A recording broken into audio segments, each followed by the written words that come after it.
Buenas tardes. Bienvenidos una tarde más para escuchar la conferencia que lleva por título Los restos del Imperio perdido, la capital del reino hitita. Y muchas gracias por acompañarnos. Os recuerdo la conveniencia de apagar los teléfonos móviles o dejarlos en modo avión o cuando menos dejarlos en silencio para la buena marcha del negocio. Nuestro ponente de hoy nos va a hablar sobre el reino hitita, que tuvo una gran influencia y mucho poder en la época que hoy llamamos el bronce tardío.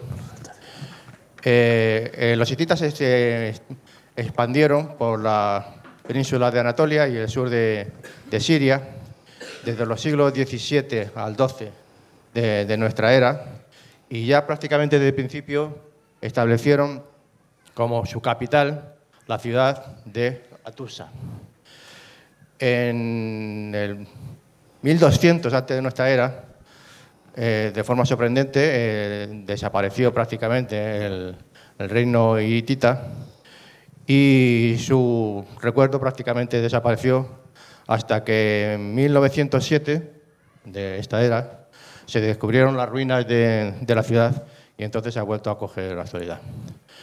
Nuestro ponente, Juan Antonio Álvarez Pedrosa, pues es catedrático de Lingüística Indoeuropea en la Universidad Complutense de Madrid y ya esta creo que es la 9ª conferencia que nos piensa regalar.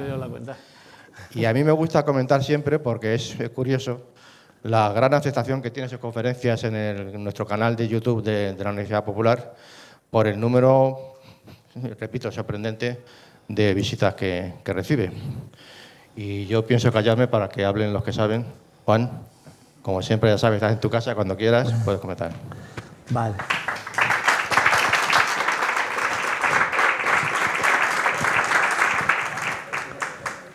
Pues muchísimas gracias, Eloy, por la presentación. Muchísimas gracias a todos los organizadores y todos los que colaboráis en la Universidad Popular Carmen de Michelena por organizar este ciclo de conferencias tan intenso y que yo sé que cuesta mucho trabajo. Y bueno, es verdad que yo voy viniendo muchas veces, pero bueno, parece que siempre tengo algo que contar.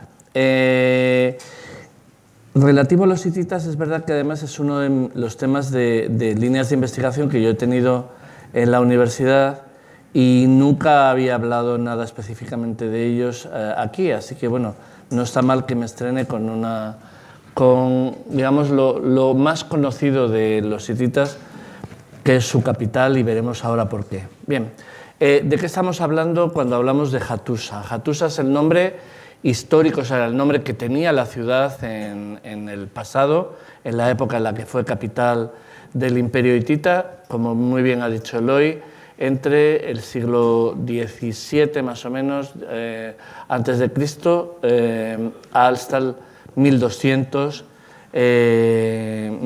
antes de Cristo, ¿no? La localización de Hattusa es más o menos esta que veis ahí. Es un enorme yacimiento arqueológico, ahora os lo explicaré en la medida que pueda con las fotos, y está, como veis, en el centro norte de la península de Anatolia,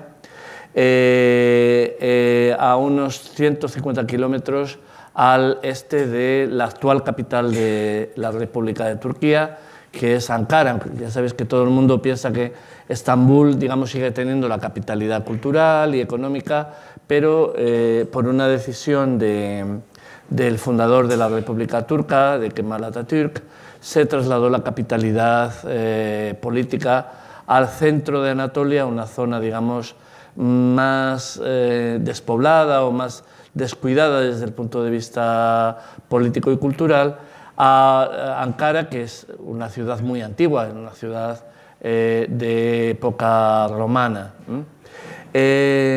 La situación geográfica de Hattusa no es, llama la atención en la medida en la que, a ver, sí, aquí hay una meseta muy grande y todo esto está, digamos, enmarcado por un río muy importante que se llama Kızılırmak en turco y que los hititas llamaban Marasantilla, y que, digamos, da forma a la meseta y, digamos, encuadra muy bien la parte, digamos, donde el centro político y geográfico de los hititas en este periodo del Bronce tardío. Hattusa, además, ya tenía un papel económico importante en el periodo pre-hitita, porque ya los asirios habían fundado ahí una colonia comercial que llamamos Karum, que, digamos, controlaba uno de los ramales de todas estas rutas de caravanas que, digamos, controlaban o, digamos, llevaban el mineral. Anatolia es todavía sigue siéndolo, un lugar estratégico para la extracción de minerales. Y la Edad del Bronce, precisamente, al ser el bronce una aleación de cobre y estaño, cobre hay abundantemente en muchas partes, pero estaño hay muy poco. Y realmente eso propició digamos, una red inmensa, como veis aquí en el mapa, yo creo que lo refleja bastante bien, una red muy importante de comercio, sobre todo de minerales, para poder fabricar el bronce. Y esa red, que estaba controlada por el reino asirio, dio lugar al florecimiento de numerosas ciudades o pequeñas ciudades que originalmente estaban en los márgenes geográficos de las tomas de los centros culturales importantes. Quiero decir que, evidentemente, en esta época el centro cultural grande de esta zona era Mesopotamia. Pero ves que la red comercial que establecieron los asirios permitió la expansión de la cultura mesopotámica mucho más allá de lo que es el Tigris y el Éufrates, llegando, pues, sobre todo Siria, evidentemente, pero Anatolia, que era una zona, digamos, marginal dentro del ámbito cultural mesopotámico, se benefició de esta red comercial establecida por los asirios. Pues bien, Hattusa nos aparece ya como Hattush, con este nombre, en las cartas que los comerciantes asirios intercambiaban entre sí para, digamos, todas estas relaciones comerciales. Y entonces ya tenemos noticia de que efectivamente ahí había ya un asentamiento importante. Los hititas llegan, digamos, a esta zona, son un pueblo indoeuropeo que evidentemente no es originario de Anatolia, seguramente viene de la zona más allá del Cáucaso, y por una circunstancia, por un tipo de migración seguramente violenta que se produce pues en el tercer milenio antes de Cristo, acaban, digamos, recalando en Anatolia. Otras ramas indoeuropeas van a Europa, otras a Oriente, llegan hasta la India, etc. Y ahí, digamos, se benefician de estas ciudades, de estas factorías comerciales que habían establecido los asirios para comenzar un pequeño reino que comienza aquí. Bueno, me viene bien igual. Comienza aquí en una factoría comercial siria que se llama Kanesh. Esta es la primera capital de los hititas, en torno al 1800-1700 a.C., pero en un momento dado, que luego os comentaré, la desplazan a Hattusa. Y ahí comienza, digamos, la época de esplendor del reino hitita, que tiene altibajos, tiene, digamos, un primer reino muy importante en el 16 a.C., luego una fase de decadencia y luego a partir del siglo XIV a.C. comienzan una expansión por toda la península de Anatolia y la parte que a ellos evidentemente les interesaba más desde el punto de vista económico y cultural, que es el norte de Siria.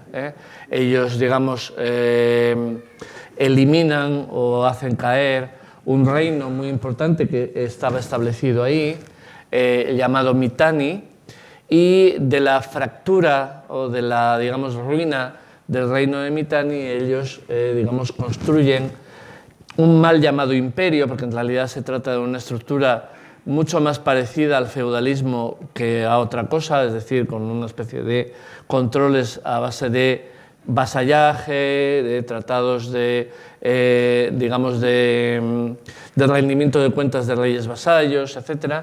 Y bueno, pues se hacen con toda esta zona hasta el norte del Líbano y el valle de la Bekaa, donde tropiezan con otra gran potencia de la época, que son los egipcios.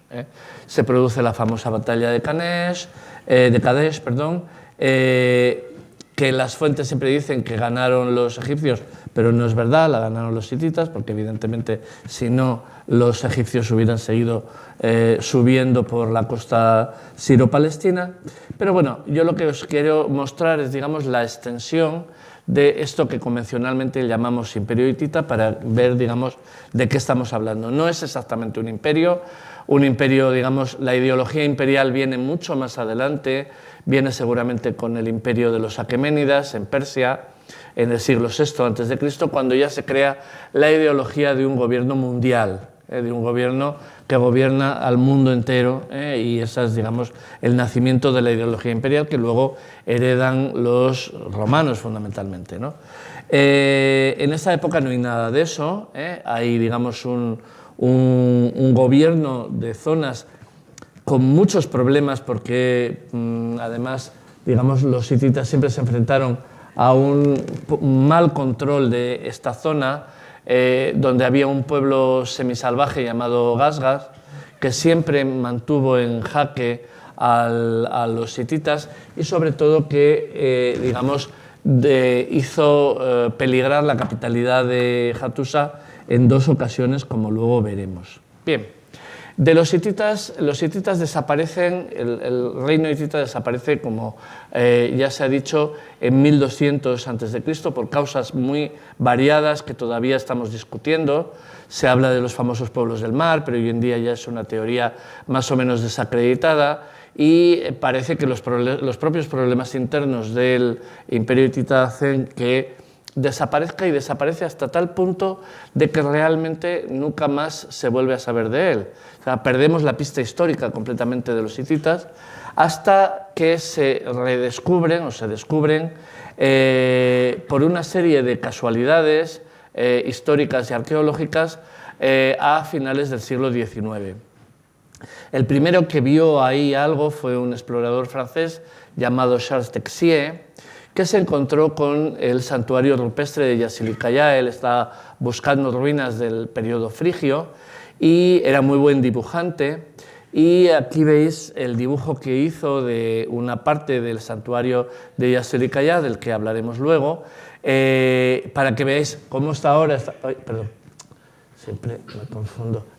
Cómo está ahora, esta foto es mía, y cómo era el dibujo que él pudo diseñar. Es decir, esta figura es esta es esta. Yo porque lo sé, porque si no realmente es difícil de ver. Bien, evidentemente el descubrimiento de Yassilicaya ya permitió ver a Texier que ahí había habido alguna cultura muy importante, y además una cultura con raíces culturales de tipo mesopotámico, lo cual era chocante en una zona tan alejada de Mesopotamia. Eso fue lo que le llamó la atención a Texier.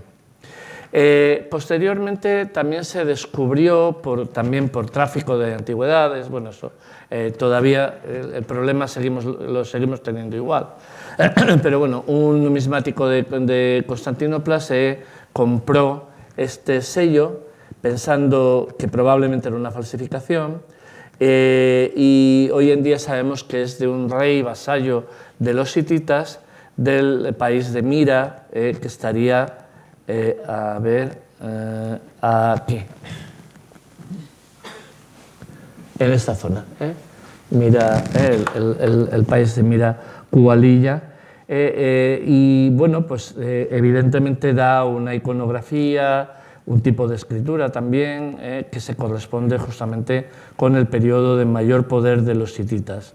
Pero esto no se podía ubicar cronológicamente en la época en la que se descubrió. El primero que aventuró la existencia de un imperio importante a finales del Bronce tardío en la zona de Siria, del norte de Siria, él pensaba que era el norte de Siria nada más, no lo relacionó con Anatolia, fue un historiador muy importante de Inglaterra llamado Sir Archibald Sayes. Archibald Sayes fue egiptólogo, digamos, una personalidad muy importante, y en una conferencia que dio en la Royal Oriental Society en Londres, en 1876, propuso la existencia de una potencia muy importante a final de Bronce, puramente hipotética, basada sobre tres elementos argumentales, ¿no? Unas menciones a los hititas que aparecen en la Biblia, de las que hablaré ahora, un pueblo llamado Het, escrito así, que aparece en un tratado con Ramsés II, un tratado que es anómalo completamente dentro de la antigüedad, porque es un tratado paritario. Los tratados que se nos han conservado de todo el Bronce tardío son no paritarios. Hay un rey que se declara superior y otro rey que se declara vasallo. Y así son todos los tratados diplomáticos que se nos han conservado. Solamente hay uno, que además Ramsés lo copió en dos lugares, en una pared del gran templo de Karnak y en el propio templo personal de Ramsés II en Abu Simbel, es decir, que se trata de un tratado con una importancia, digamos, simbólica tan grande como para figurar en dos de los sitios más relevantes de la religión egipcia. Y ese tratado es paritario, y eso Archibald Sayes, que ya leía el egipcio, lo podía saber. De hecho, tan importante, digamos, es esta condición del tratado paritario que una copia de este tratado está en el vestíbulo de las Naciones Unidas de Nueva York, como monumento, digamos, al nacimiento de la diplomacia internacional. Pues bien, esos Het, de los que nadie sabía nada, aparecen firmando, obligando a Ramsés II, a, digamos, uno de los gobernantes más ególatras de la historia de la humanidad, a firmar un tratado de igual a igual, o por tanto ahí pasaba algo que evidentemente permitía que Sayes formulara una hipótesis similar, ¿no? Y luego unas inscripciones jeroglíficas que aparecieron en el norte de Siria, luego aparecieron muchísimas más, que daban, digamos, lugar a entender que eso había una cultura específica que había generado incluso una escritura propia. De eso no voy a hablar porque me extendería mucho, pero bueno, es simplemente para que veáis que las humanidades también tenemos la capacidad de ser ciencias predictivas, no solo las ciencias exactas y las ciencias... y somos incluso más predictivos que la economía, es decir, que Sir Archibald Sayes lo dice esto así en 1876 y luego vienen los datos a corroborar efectivamente una hipótesis puramente, bueno, pues, eso, simplemente una hipótesis, ¿no? Bien, para explicar el problema de los hititas en la Biblia, me voy a detener un momentín porque, digamos, la Biblia es un texto muy conocido y os preguntaréis por qué y de qué manera aparecen. Pues aparecen de una manera bastante enigmática y no, en general la Biblia no es un libro de historia, no nos ayudan. Pero bueno, en cualquier caso, los hititas que aparecen en la Biblia son esto que en hebreo sería Hittim, y que luego han pasado por diversas avatares de la traducción. Tampoco me voy a meter con el problema del griego y de la traducción de Lutero, pero bueno, es lo que conocemos como hititas, es decir, el nombre de hititas viene en realidad de este testimonio bíblico, porque en realidad los hititas a sí mismos se llamaban, a su país, le llamaban el país de Hatti, Hatti, no Hittim ni nada por el estilo, y a su lengua la llamaban Nesita, es decir, la lengua de la ciudad de Nesa, que es esta primera fundación, esta primera capital de la que os hablé antes, ¿no? Y luego el problema de los hititas en la Biblia es que aparecen en dos momentos cronológicos muy distintos. Hay unos hititas que aparecen en época muy antigua, en la época de Abraham, de hecho, Abraham le compra el terreno de la sepultura para sí y para su mujer a un hitita, que parece que era un pueblo de los que habitaban ahí en Canaán antes de que llegara Josué a contar esa guerra de exterminio, ¿no? Y bueno, de esos no sabemos nada. Y luego los que llamamos exohititas son los hititas que aparecen muchas veces en el libro de los Reyes, fundamentalmente, y que son claramente un pueblo que incordia al reino de Israel por el norte, es decir, que se los podría situar, como hizo Sais, en la zona de Siria, razonablemente. Luego veremos que esto se puede mejorar. La segunda vez que los hititas, digamos que se supone que en Anatolia hubo un poder relevante en este periodo del final del bronce tardío, fue cuando se descubrió el yacimiento. Fijaros que estamos siempre moviéndonos muy lejos de Anatolia, ¿eh? Esto es normal. Un yacimiento de cartas en escritura cuneiforme y en acadio, que era la lengua diplomática de la época, un montón de cartas que era la correspondencia internacional que los reyes de la 17ª dinastía, los faraones de la 17ª dinastía, para que nos entendamos, Akenatón, mantenía, digamos, con los reinos del entorno, fundamentalmente del sur de Siria y del sur de Siria.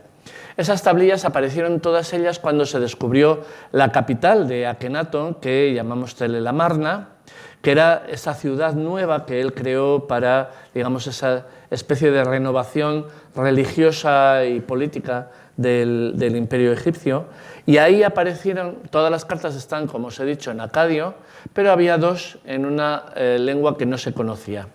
Se leía, se podía leer porque estaba en cuneiforme, pero no se entendía.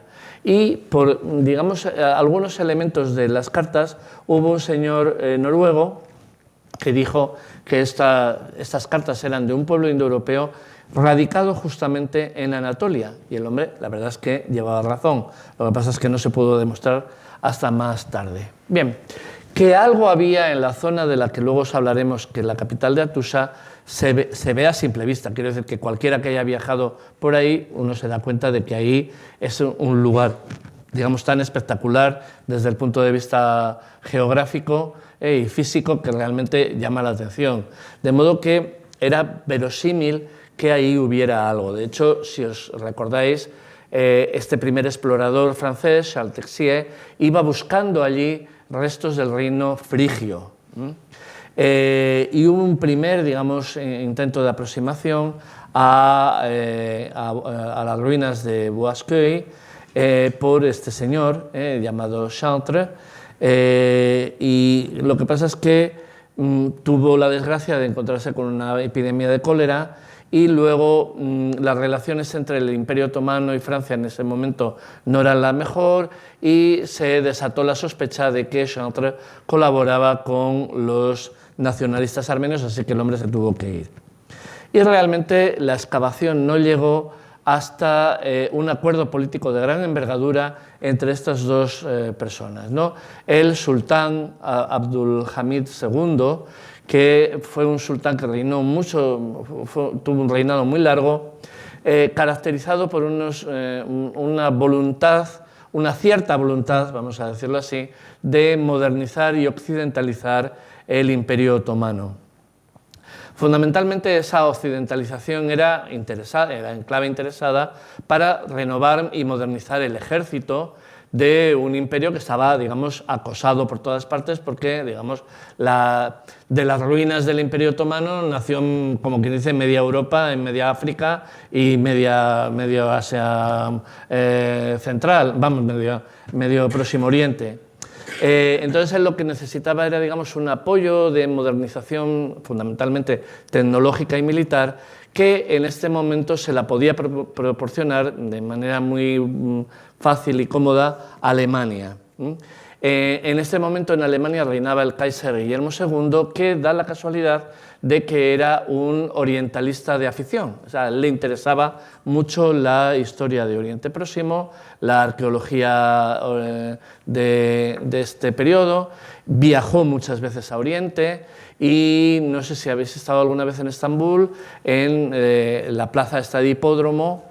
Esa plaza se urbanizó siguiendo, digamos, como consecuencia de una donación de Guillermo II. En Jerusalén hay un monasterio que está en lo alto de Sion, que es un monasterio alemán, también edificado por él. En Damasco, que ya no se puede visitar, pues bueno, está la tumba de Saladino. Es decir, él realmente dejó mucha marca de su interés por Oriente. Alemania, además, como sabéis, es un país que tardó en incorporarse a la política de expansión colonial de la Europa de aquella época. La parte de León se la llevaron Inglaterra y Francia, como es bien sabido.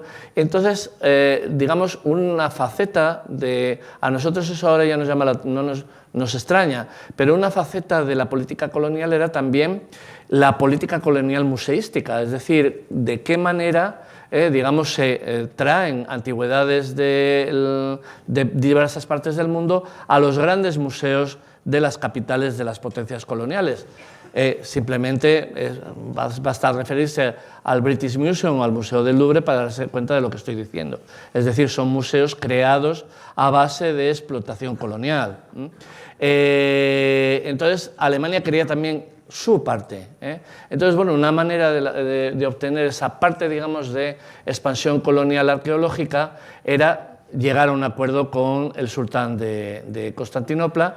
¿Cómo se llegó? Fundamentalmente a base de digamos, un pretexto económico. Alemania se iba a encargar de la construcción del ferrocarril Constantinopla-Bagdad.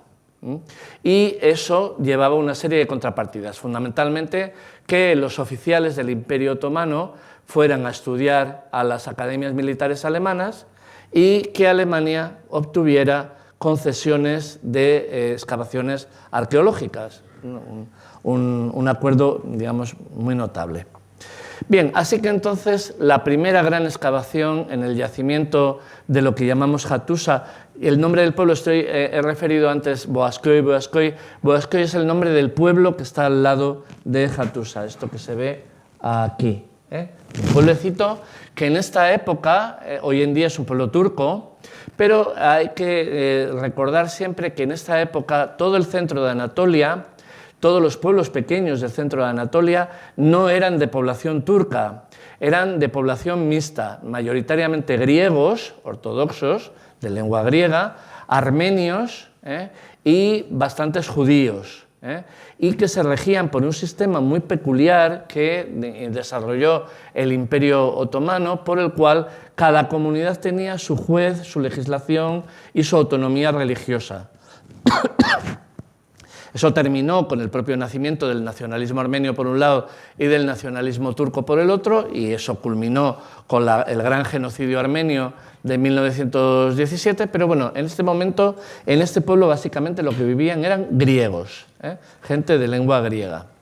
El responsable al que se encargó la excavación fue este señor llamado Hugo Winkler, que no era arqueólogo, era orientalista, es decir, era filólogo, y en realidad detestaba, no tenía ningún interés por la arqueología, pero es que además le molestaba trabajar de día, le molestaba el calor, le molestaban los mosquitos, le molestaba tratar con los trabajadores de la excavación.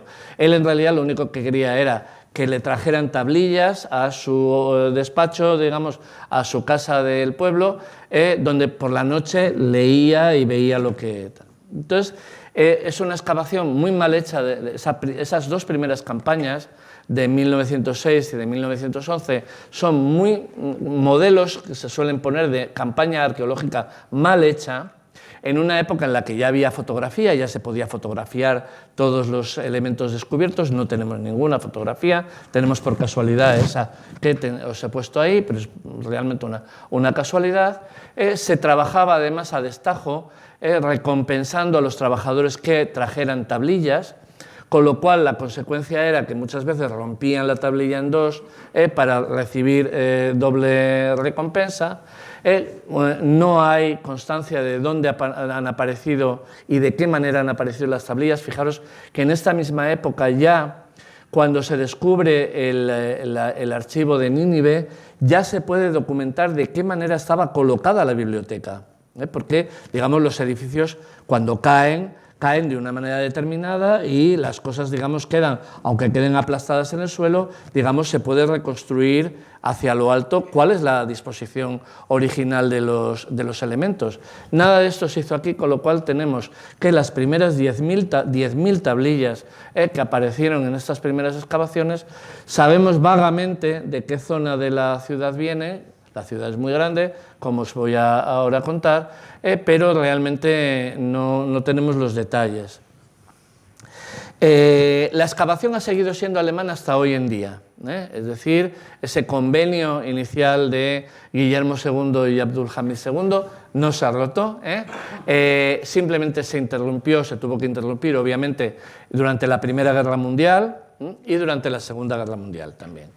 Pero los directores han sido sucesivamente los que tenéis en la pantalla.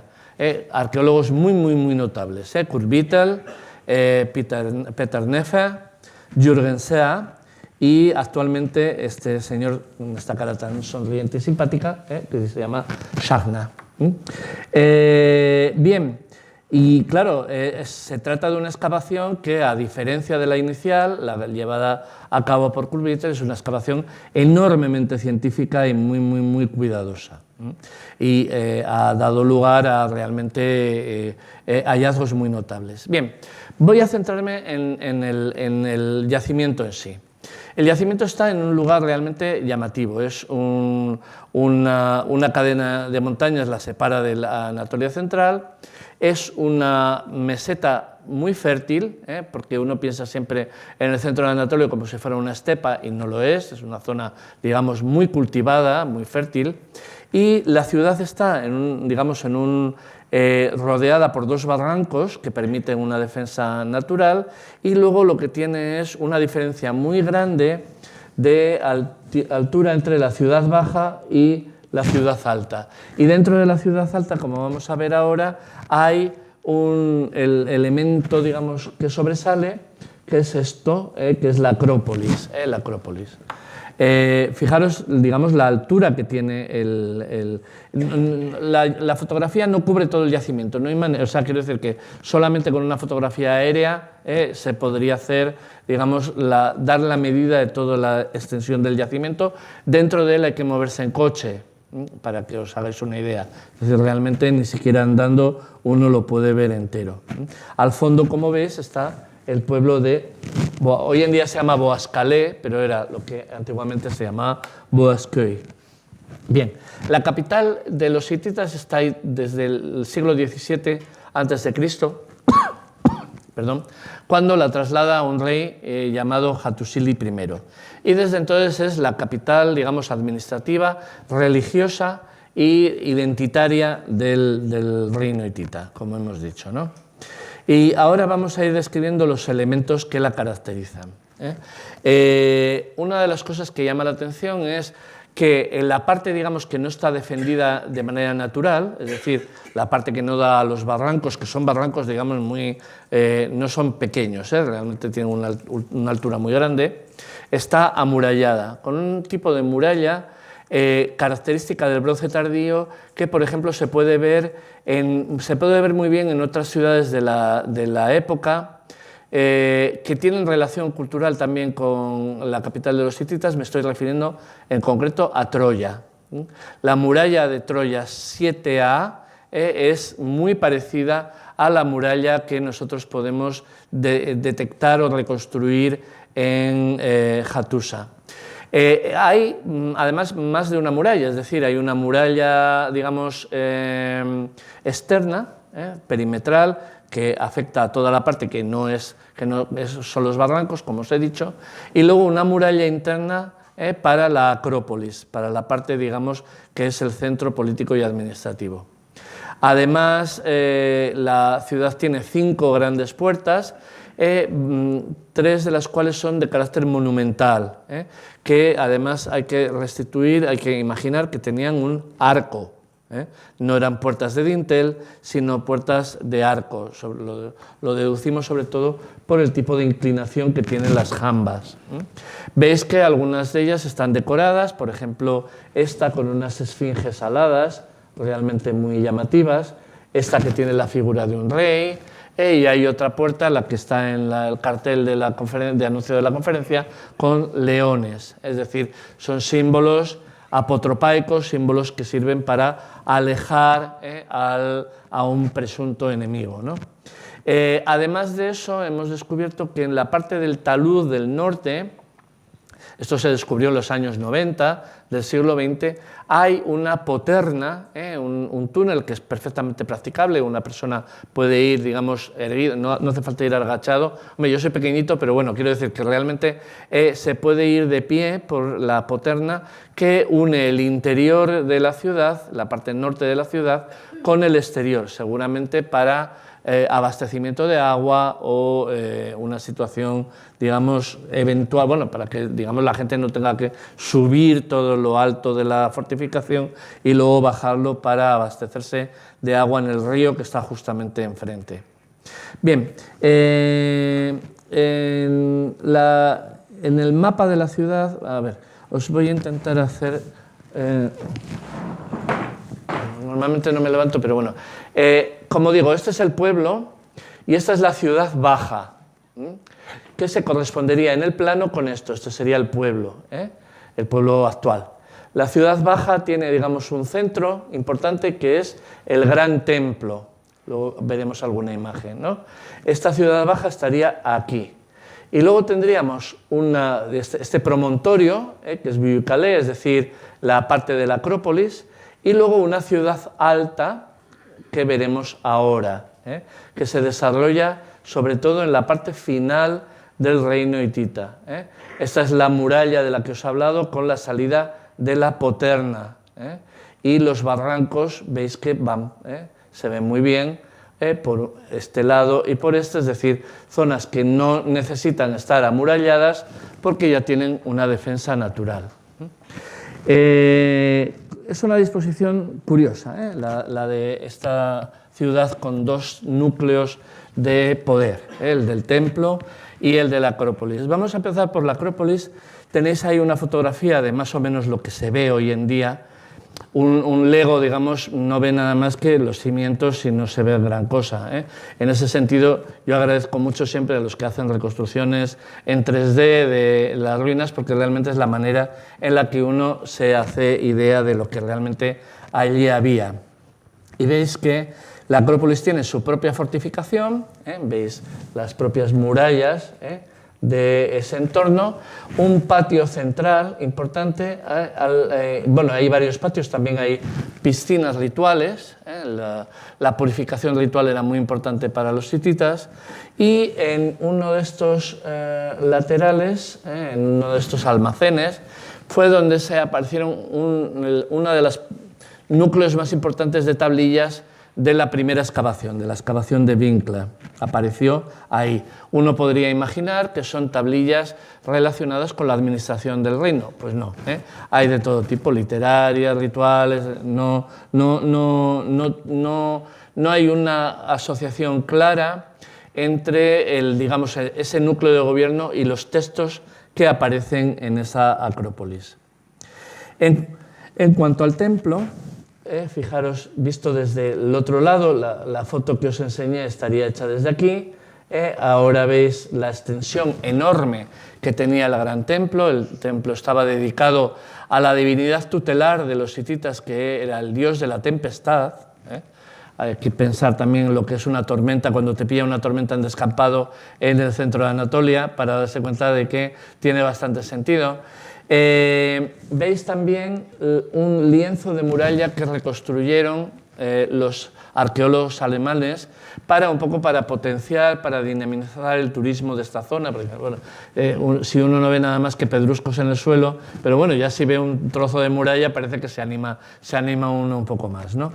Luego os diré algo más sobre esto. Bien, veis que la estructura del templo es realmente imponente por su extensión, y sobre todo lo más importante es la disposición. Es también un patio central, al fondo del cual está el santuario, es decir, la kella, la celda donde estaría el ídolo de la divinidad, la parte, digamos, más sagrada del templo, pero luego un montón de almacenes, lugares de administración, porque los templos en esta época se caracterizaban por tener propiedades, muchas propiedades, extensas propiedades, y necesitaban, digamos, una estructura administrativa muy compleja. Y entonces, digamos, nos da medida de la complejidad de esa administración todos los elementos, todos los almacenes que aparecen en torno a ese patio central.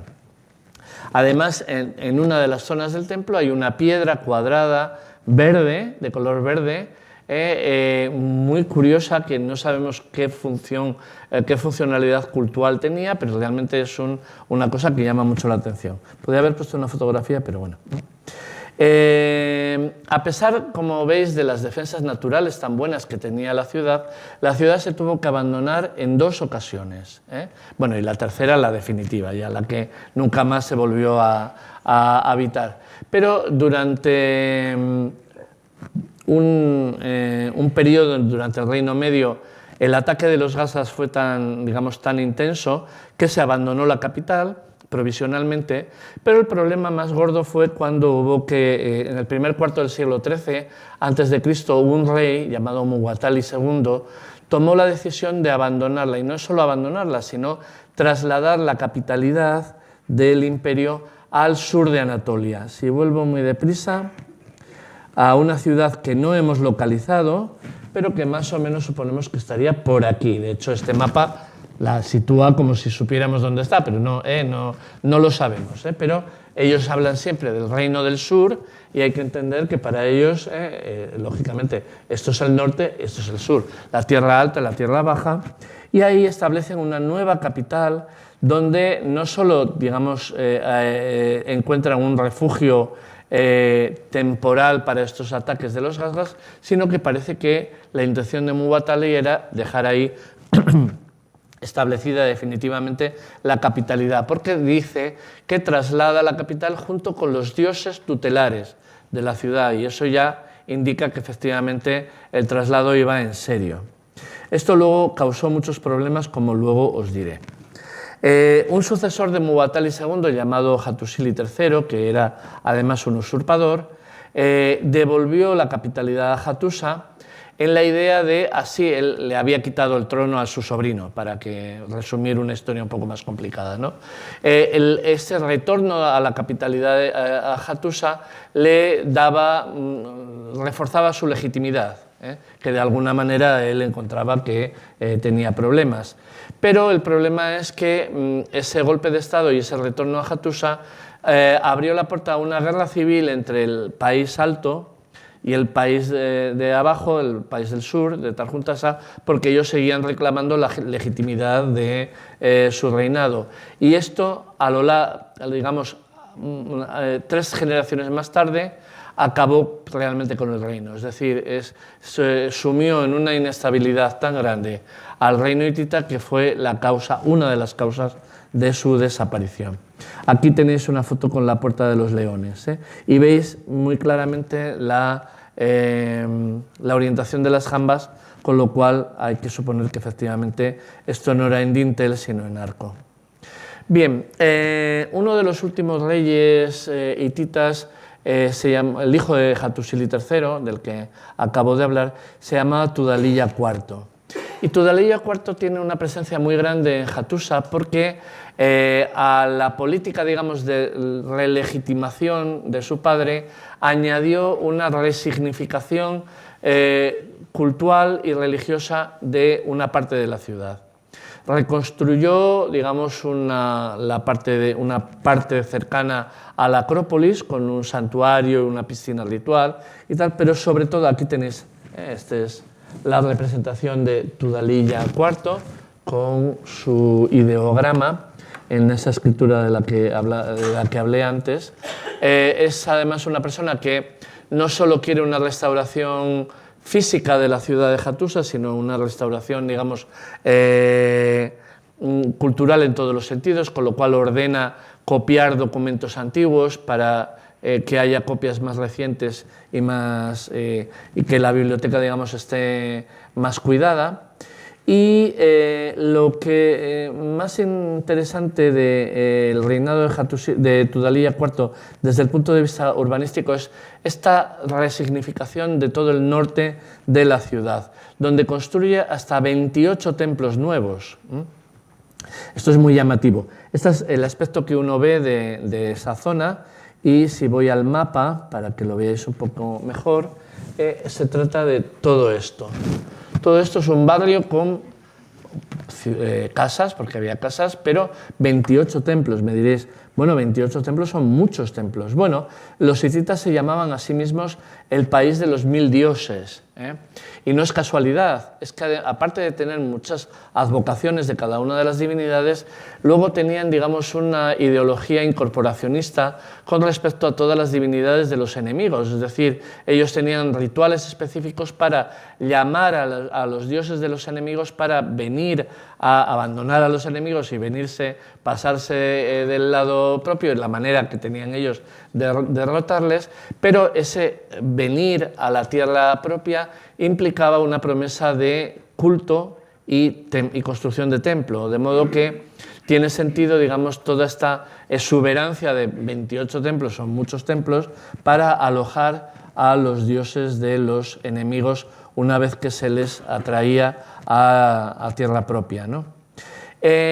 Lo más llamativo de esa renovación religiosa y urbanística que emprende Tudhaliya IV es este complejo, y con esto ya voy terminando, este complejo funerario rupestre de Yasilikaya, que está al norte de Hattusa. Es decir, se puede ir andando, si uno va con el coche, está más o menos por esta zona. Yasilikaya, ya os lo he mencionado, porque fue esto primero que descubrió el viajero francés llamado Texier, Franck Texier.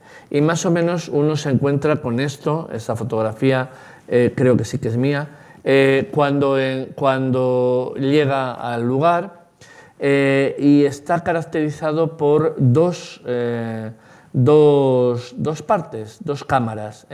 Una se accede por este lado y la otra, digamos, perdonad, la cámara A, uno entraría por aquí, y la cámara B estaría por este lado, pero están unidas por detrás, es decir, habría, digamos, un recorrido interno que lleva de la cámara A a la cámara B. La zona ha sido excavada, de modo que sabemos que delante de la entrada de estas cámaras rupestres, que estaban a cielo abierto, nunca estuvieron cubiertas. Delante de esas cámaras A y B había edificios. No sabemos realmente lo que era exactamente. Lo que pasa es que la representación plástica de la figura del rey Tudhaliya IV, que aparece en dos ocasiones desde el punto de vista, o sea, representado como rey, y aparece simbólicamente en otras dos, ahora os diré cómo, da la sensación de que esto era su tumba o un santuario dedicado a su memoria, como mínimo eso. Ya después de mucho elucubrar acerca del programa iconográfico que aparece en el santuario rupestre, gracias además a ciertas intuiciones importantes, hemos llegado a la conclusión de qué demonios es esto que aparece representado y que nos ayuda a entender la funcionalidad del edificio. En las paredes aparecen muchas imágenes. En dibujo se ven mejor que en fotografía por la razón que ya os expuse. Al estar a cielo abierto en los últimos 100 años se ha deteriorado mucho. Pero como veis, la cámara intentaría reflejar de alguna manera el orden celestial y su reflejo, su plasmación en el orden terrestre representado por la figura del rey y de la familia del rey. Entonces tendríamos una procesión de dioses y de diosas que convergen, ¿veis? La procesión va por aquí, las diosas van por aquí y acaban convergiendo en el núcleo central, que es la fotografía que os mostré antes, que sería la familia divina, que sería ni más ni menos que el trasunto de la familia imperial. Es decir, la familia divina simplemente estaría representando al rey, a la reina y a los hijos del rey. El rey es Tesub, es decir, lo que antes he dicho que era el dios de la tempestad, que se asienta sobre dos pequeños dioses montaña, son montañas que son dioses y sostienen al rey, y la reina, en cambio, que lleva esa falda larga y ese tocado alto, va de pie sobre una pantera, es decir, va representada como una señora de los animales, siempre lo decimos en griego, Podnia Cerón, una reina de los animales que controla la naturaleza y que es, por así decirlo, una extensión de la divinidad siria Ishtar. Bueno, esto es lo que... el dios, además, tutelar de Tudhaliya IV es justamente este, llamado Sharruma.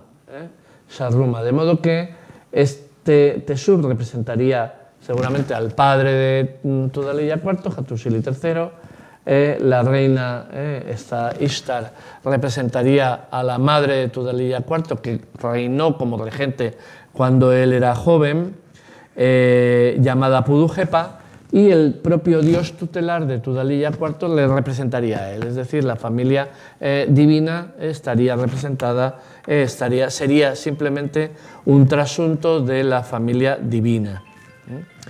En cambio, la cámara B representaría el inframundo, es decir, las divinidades terribles que habitan en el más allá, digamos, en el lugar donde Tudhaliya IV iría después de la muerte. Entonces aparecen algunas divinidades que dan un poco de miedo, por ejemplo, este dios espada, que se ve muy bien en el relieve. Este es el relieve y este es el dibujo, y veis que realmente es una antropomorfización de una espada, que supone o representa la muerte. Unos dioses vengadores, son 12, que llevan espadas en la mano y que significan también la peste y las calamidades que afligen el reino. Hay también una divinidad pantera, pero no encontré una foto buena de ella. Y dentro del inframundo nos encontramos al propio rey Tudhaliya IV, pero en situación de privilegio, es decir, abrazado por su dios tutelar Sharruma, que, por así decirlo, le muestra su protección en ese tránsito, por así decirlo, del inframundo. Y nada más, justo, -5. Dejo un poco de espacio a las preguntas, pero agradezco la atención. El final ha sido un poco abrupto, pero yo creo que más o menos una idea de cuál ha sido o qué es lo que uno se puede encontrar si viaja a Hattusa. Una simple nota. Turquía digamos, quiere promocionar mucho esta visita turística a esta zona. Casi no va nadie porque está un poco aislada. Y por muchas razones, por amor a la arqueología, lo cual está muy bien, pero también porque consideran que el reino hitita, aunque no tiene nada que ver con Turquía, es un poco, digamos, el antepasado político de Turquía, en la medida en la que más o menos la extensión del imperio hitita coincidía con la actual Turquía y, digamos, era ya sabéis que los turcos no quieren saber nada del pasado otomano y, digamos, remontarse al pasado anterior a los griegos les resulta mucho más interesante. Entonces han promovido que muy cerca de Boğazköy han construido un gran museo en una ciudad llamada Çorum, que es una ciudad muy, muy provinciana. De hecho, es la capital de los garbanzos, es famosa por los garbanzos. Y en Çorum han creado un museo enorme donde están además todas las tablillas que aparecieron en las sucesivas excavaciones, porque los alemanes han tenido, digamos, la gentileza de devolver la mayoría de las tablillas a Turquía.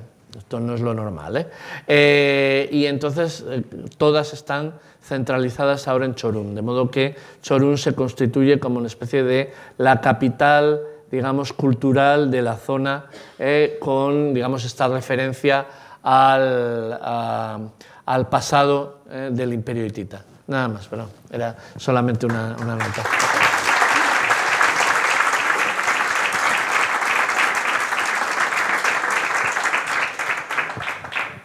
Muchas gracias, Juan. Un trabajo impresionante y ameno y, bueno, que nos deja ganas ahora de buscar cosas y de meternos a buscar. Pasamos al turno de preguntas. Solamente un pequeño inciso que, bueno, quería recomendaros la conferencia que tenemos el jueves que viene porque está basada en la historia de Tres Cantos. Nada más. Muy bien. Entonces, Pepe, ¿no?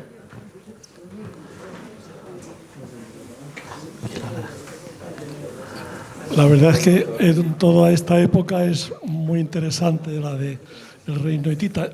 Hace años tuve ocasión de estar en Siria y había muchos restos hititas en el exterior y también en museos. No sé qué habrá quedado del Museo de Alepo después de toda la destrucción de Siria, pero allí tenían muchas esculturas hititas.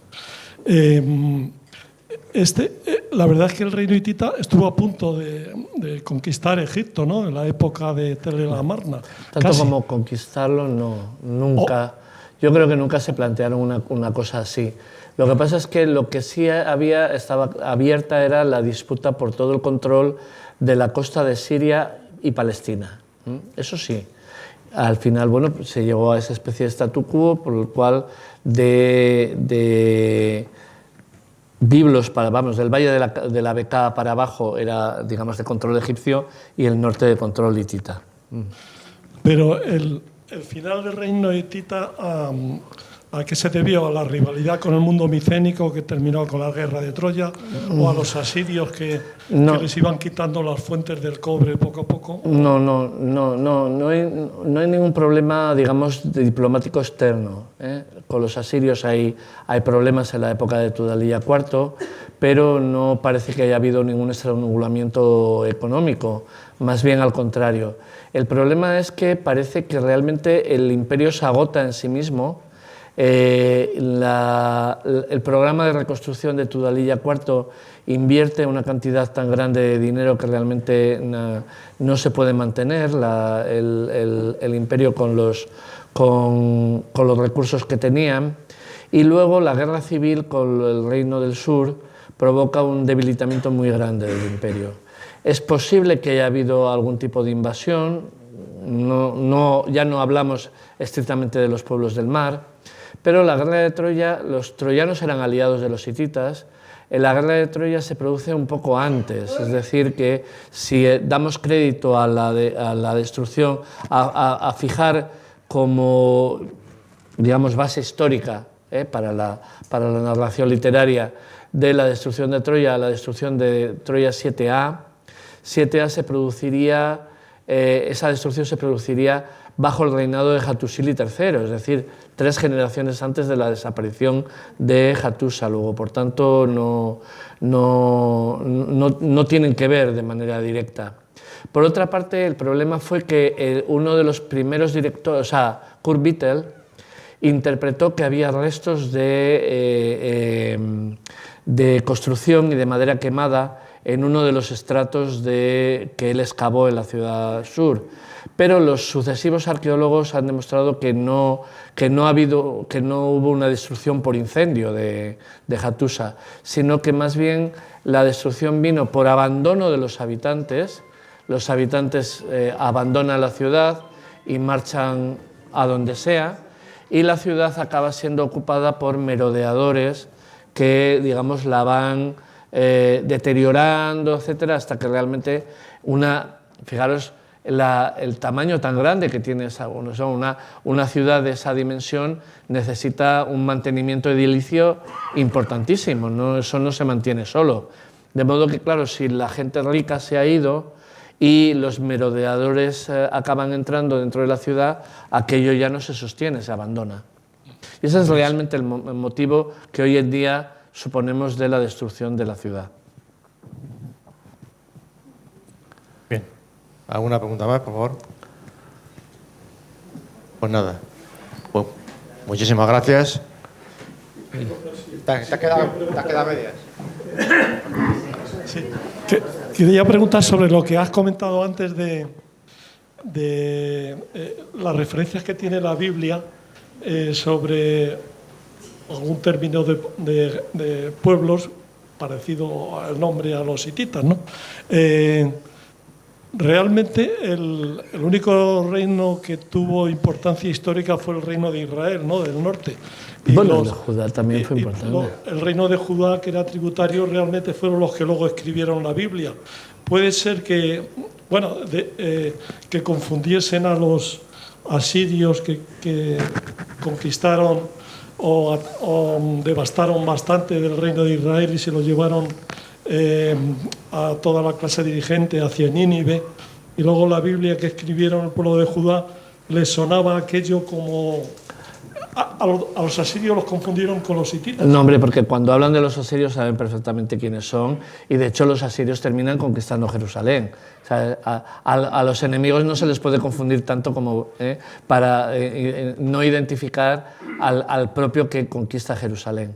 No, la palabra que utilizan es hitim, es decir, hititas, y eso en realidad se corresponde no con los hititas de los que yo he hablado, porque de las fechas de las que estamos hablando se corresponderían con la edad de hierro, es decir, en torno al 800-700 a.C., la época del reino de Israel, sino con una entidad de la que ya no me ha dado tiempo a hablar, porque eso ya excede con mucho esto, el marco de una conferencia, que son unos reinos que llamamos neohititas, hoy en día lo llamamos así, que estaban justamente en el norte de Siria y en el sur, en la zona de lo que en el periodo clásico llamamos Cilicia.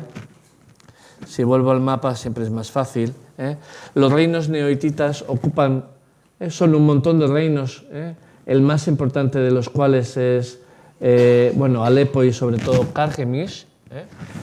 Son varios reinos que están aquí y algunos que están en la zona de Cilicia, que son herederos culturales del reino hitita, que escriben en ese jeroglífico del que hablé antes, que es el que descubrió, el que identificó Sir Archibald Sayce, y que efectivamente constituye un núcleo del que no sabíamos nada, pero nada más que las inscripciones, pero las inscripciones no se sabían ubicar bien en un marco histórico, hasta los años 90 del siglo XX. Es decir, que realmente ahora ya hay libros con historia de los neohititas y sabemos algo más, porque además ya podemos leer los jeroglíficos hititas que hasta los años 90 no se podían leer. Entonces, digamos, es un ámbito de la historia que era desconocido. Y esos son los que, digamos, incordian al reino de Israel. Luego ya vienen los asirios, pero los israelitas los identifican perfectamente. ¿Sí?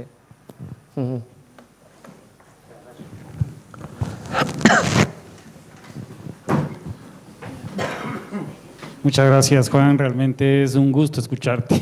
Sí, disfrutamos mucho.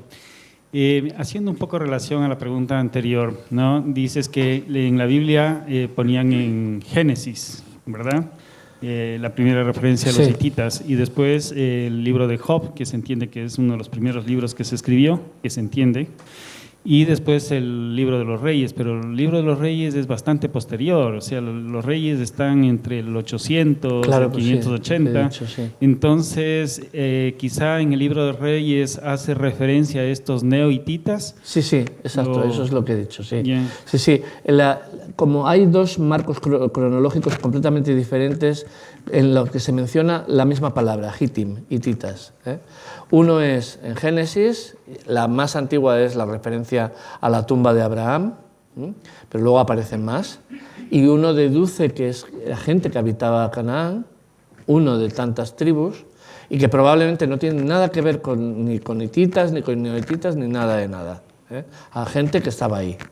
Y luego ya, digamos, todas las referencias que vienen, pues Urías, el general de David, que era hitita, se dice, Urías el hitita, se dice todo el rato. Es decir, esta gente que aparece ya, digamos, en un segundo periodo, ya en edad de hierro, el 800 a.C., mucho después, que ya no se corresponden tampoco con los hititas de los que yo he hablado, sino con los neohititas. Esa sería, digamos, lo que nosotros interpretamos ahora de lo que aparece en la Biblia. Y una cosa que también me ha llamado la atención, que en la lámina habías puesto 3 versiones de la Biblia, la traducida por Lutero, la otra la King James. Sí, y pero esto es para explicar. La Reina Valera. Entonces dijiste que no querías explicar, pasabas rápido. Bueno, y pues no ahora, sé si es que... ahora lo explico porque veo que llama la atención. Vamos a ver. El problema es que nosotros decimos hititas, los ingleses dicen Hittites, los franceses dicen hitit, pero los alemanes dicen hetita. Y la cuestión es por qué es ahí esa E que los alumnos siempre acaban preguntando por ello. Y tiene que ver con la palabra, lo que pasa con la palabra hebrea cuando pasa a las distintas traducciones de la Biblia. La primera de las cuales es la que hacen los griegos en el siglo II a.C., que es la traducción de la Septuaginta. Y la traducción de la Septuaginta ellos escriben getaioi, leo este griego, lo he dejado en griego, pero bueno, perdonad, getaioi, pero en la época en la que se escribe esta versión griega de la Biblia, esa primera letra ya se leía como I, y esto se leería realmente en el siglo II a.C. se leería itei. Entonces, cuando Lutero traduce la Biblia al alemán, como él es muy respetuoso con, digamos, el texto, digamos, le tiene reverencia al texto hebreo, evidentemente, pero, digamos, toma como marco la transcripción del griego, deja la E de la grafía griega y pone getita. Y de hecho, la primera traducción protestante española, la de Reina y Valera, deja la misma vocalización que Lutero, eteos. En cambio, la traducción de la King James, inglesa, y luego ya todas las que han venido después, han respetado la vocalización hebrea con I, hitim, y lo que nosotros suponemos que leían los griegos en esa primera palabra, itei, leído, aunque se haya escrito getaioi, pero ellos leían itei y han respetado la I, digamos, original. En cualquier caso, todo este embrollo no sirve de nada porque ellos no se llamaban a sí mismos hititas, o sea que se llamaba a su lengua nesita y ellos decían país de Hati, o el país de los mis dioses, o la tierra de plata también la llamaban, el país de plata. Pues muchísimas gracias, Juan, ha sido un verdadero placer.